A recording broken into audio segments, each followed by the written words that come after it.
Hi there, this is Lee, and you're watching In the Moment. Today we're going to read a brief and perhaps disturbing passage from Gurdjieff, Wartime Meetings, 1938. All love, all respect for whomever it may be, you must liquidate. It is necessary that love be transformed into indifference. You must specially influence yourself and work in order to never have close union with anyone.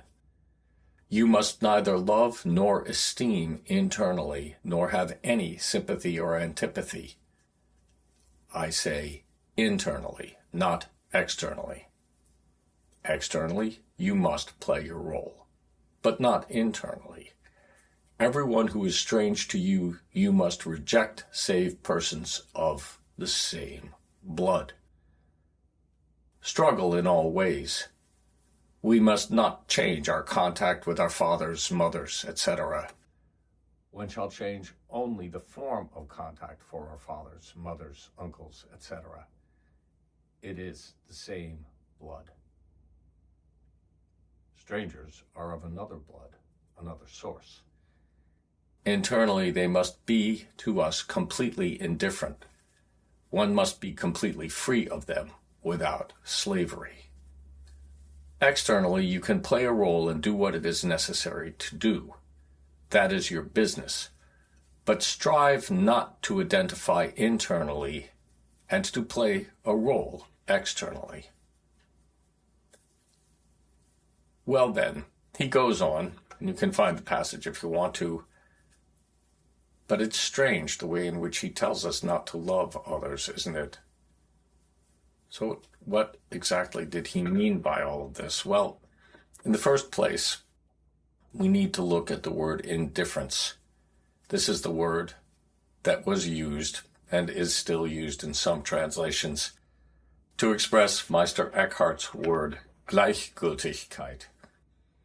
And that word doesn't mean indifferent in German. It means everything equally valid, having the same validity.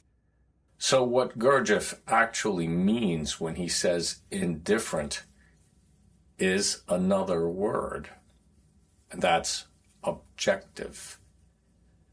You might just as well say that you should love all people exactly equally, which is, in fact, what Meister Eckhart exhorts us to try and do, as to say that you should not love them at all, that you should not care about them. But the word indifferent makes it sound like you shouldn't care about them.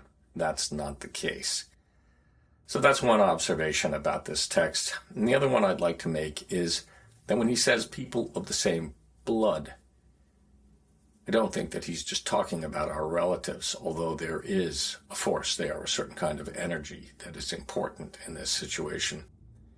He's talking about people of the same heart. We need to become more aware of where we are and more open to impressions of people rather than preferential, so that we can determine who has a good heart.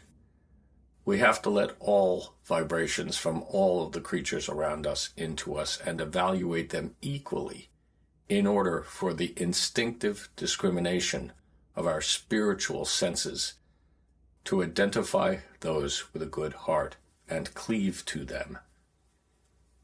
Remember that Moses had a pretty close relationship with Pharaoh, but Pharaoh's heart was hardened. Pharaoh kept denying Moses, and all kinds of pestilence and plague arose from it. Anyway, that's a long subject. What I'm getting at here is that those of the same blood are those of good heart.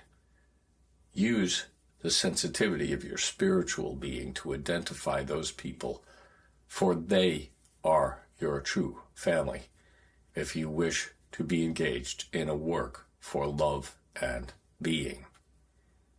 I could say a lot more about it, but I think that's about it for now. Catch you next time.